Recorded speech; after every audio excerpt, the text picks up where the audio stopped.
Hola, les voy a hablar en esta oportunidad del sistema teleférico de Mérida, Mucumbarí, ubicado en el Parque Nacional Sierra Nevada de la ciudad de Mérida, en Venezuela. Y vamos a hablar un poco sobre su historia y vamos a hablar sobre su modificación o sobre su rehabilitación o la modernización de este sistema a partir del año 2010. ¿Qué era antes del 2010 y qué fue después de esta intervención profunda que se le hizo al teleférico? Para 1952, el Club Andino Venezolano hace una serie de estudios para revisar de cuál sería el tramo más fácil para acceder a la Sierra Nevada de Mérida. En este año, el gobierno de Marcos Pérez Jiménez toma la idea y para 1955 le da inicio a los estudios topográficos y de suelo de toda la ruta marcada para definir realmente dónde iban a ir las torres de este teleférico y hasta dónde iban a llegar. Este teleférico tiene un recorrido de 12.5 kilómetros y una altura total de 4.765 metros sobre el nivel del mar. Nunca pensaron que iba a ser el teleférico más alto del mundo ni el más largo. Eso contribuyó a que fuera un atractivo turístico a nivel mundial. Para 1956 se dan inicio los trabajos del teleférico de Mérida, pero en 1958 cae el gobierno de Marcos Pérez Jiménez y el teleférico está concluido solamente en un 50%.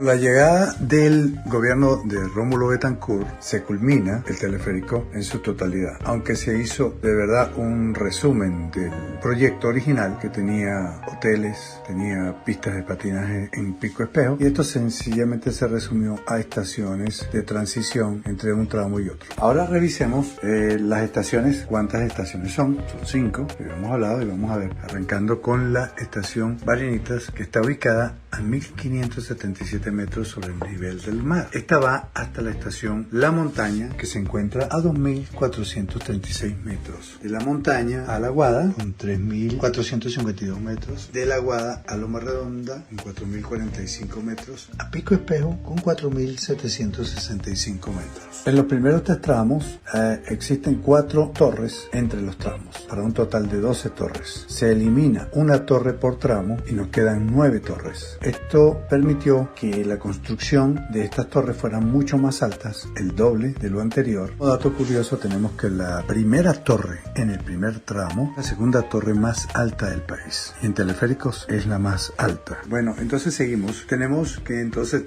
se reduce las torres por tramos, una torre por tramo. El último tramo de Loma Redonda a Pico Espejo no tiene torre, es un recorrido uniforme y lo que tiene, como no tiene torres ancladas al piso, tiene una cosa que se llama, unos mecanismos que se llaman torres aéreas. Estas torres aéreas, ¿qué es lo que hacen? Son mecanismos que unen las 3 guayas del teleférico, tanto la guaya tractora como las 2 portadoras las une. ¿Por qué ocurre esto? Porque el tramo es muy largo y entonces la catenaria que se forma en esas longitudes pues hacen que las guayas se separen muchísimo. ¿Qué hacen estas torres aéreas? Las mantienen unidas. Pero vamos a hablar un poco ahora de la parte arquitectónica. El concepto de arquitectura en el principio, cuando se hizo en los años 50 o 60, era una estación de transición, eran estaciones pequeñas, estaciones donde albergaban pocas personas. El cambio de este tipo de cabinas que van a transportar 60 personas, pues entonces se requería una estación muchísimo más grande. Allí que bueno, se comienzan a hacer todos los proyectos y los planteamientos de cómo va a crecer cada una de estas estaciones y bueno, sí, crecieron a más del 50 o 60% de su capacidad inicial, inclusive se hicieron desniveles, se hicieron cafetines más grandes, que ya no eran cafetines sino restaurantes, se diseñó un museo en La Guada y todo esto respondía a la cantidad de personas que estaban llegando o que querían venir. Las expectativas fueron grandes y se cumplieron las expectativas, pero ¿a qué respondía cada diseño arquitectónico en cada estación? ¿Respondía al clima o respondía al área de construcción? Recuerda que estamos hablando de un parque nacional y hay zonas protegidas. ¿Respondía a la dificultad de construir una estación grande o pequeña dependiendo de la altura? De la dificultad climática, porque en Pico Espejo, por decirles algo, neva,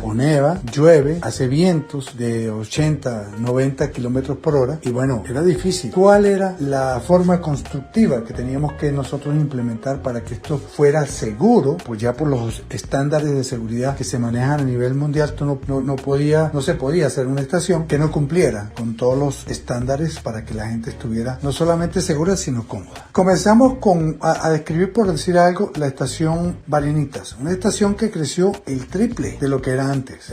Ahora es una estación totalmente cubierta, con oficinas, con comercio. Es la puerta de entrada a este teleférico y tenía que ser magnífica, con estacionamientos para autobuses, para vehículos, oficinas, salones de reunión, oficinas administrativas, etcétera. Todos estos cuartos de controles que se iban que tenía la responsabilidad de monitorear todo el sistema iban a estar allí. Por lo tanto, tenía que ser una estación generosa, con techos altos, que tuviera visual hacia la sierra y que la gente pudiera recorrerlo. Ese mismo concepto de recorrido en la estación Barinitas se hizo en las estaciones siguientes: La Montaña, La Aguada, Loma Redonda y Pico Espejo, con la limitación de que Pico Espejo, como lo dice su nombre, no tiene mucho para dónde recorrer. Sin embargo, se hicieron algunos senderos cerca de allí con seguridad para que la gente pudiera caminar. Se impulsó también lo que se llama el senderismo, donde las personas podían hacer su recorrido corto o su recorrido largo cerca de la estación o entre una estación y otra. Así que la estación debería tener todo el equipamiento para atender este volumen de personas. También tiene asistencia médica, equipos de oxígeno y personal capacitado para atender emergencias rápidas. Entonces, ¿a qué responde la arquitectura de cada una de las estaciones? Pues responde básicamente al funcionalismo que tiene cada una de ellas. La forma de los techos inclinados, de techos curvos, la implementación de toda la apertura visual de las estaciones para tener vistas y recorridos de casi 360 grados. Entonces todo esto se fue adaptando a lo que había en el lugar. La estación sí tiene como un lenguaje moderno, un lenguaje vanguardista, un lenguaje que en estaciones de teleférico como esta pues poco se implementa. Pero fue un proyecto que se desarrolló aún con dificultades por el clima y por la accesibilidad a cada una de las estaciones.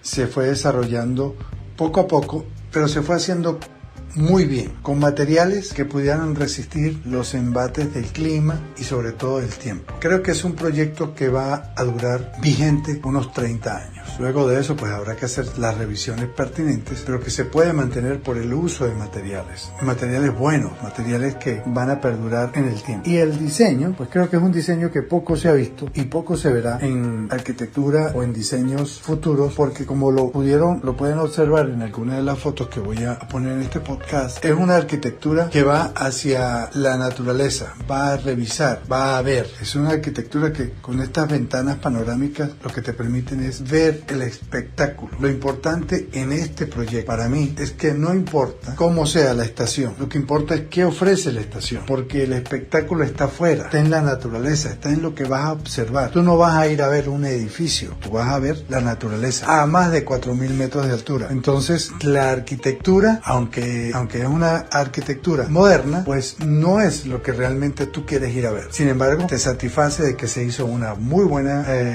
diseño, cumple con todos los estándares de seguridad, cumple con los servicios que presta de salud, de comida, de recreación, de clima, de confort térmico dentro de la estación, por el uso de materiales como el acero inoxidable, por el uso de materiales aislantes, de vidrios cámara, que estos son vidrios de doble cara. Entonces, revisar el conjunto de la estación o de las estaciones o del teleférico en sí, tendríamos que hablar de una avanzada tecnológica que nos permite llegar a la naturaleza. Toda esta arquitectura que se hizo allí se hizo para eso, para nosotros observar desde la estación lo magnífico del paisaje y de todo el ambiente, de toda la sierra. Incluso hubo comentarios, la gente que vino a trabajar de afuera, de los suizos, de los austríacos, de los alemanes, que ellos nunca habían construido una estación de teleférico o estaciones de teleféricos tan grandes y con materiales tan buenos y de este tipo de dimensiones, con ese lujo si se quiere, porque las estaciones para ellos de teleférico eran sencillamente, como lo dije al principio, eran sitios de transición entre una estación y otra. Por ahora vamos a dejarlos hasta acá. Muchísimas gracias, espero sus comentarios. Cualquier cosa que necesiten saber del teleférico me avisan. Cómo se hizo el sistema constructivo, cómo se hicieron los sistemas de anclaje que se llaman volardos, anclar las guayas, el uso de helicópteros helicóptero a más de 4.000 metros de altura. Todos esos datitos lo podemos hacer en el siguiente podcast, o si tienen dudas me preguntan y yo con mucho gusto les voy a estar respondiendo. Chao, chao.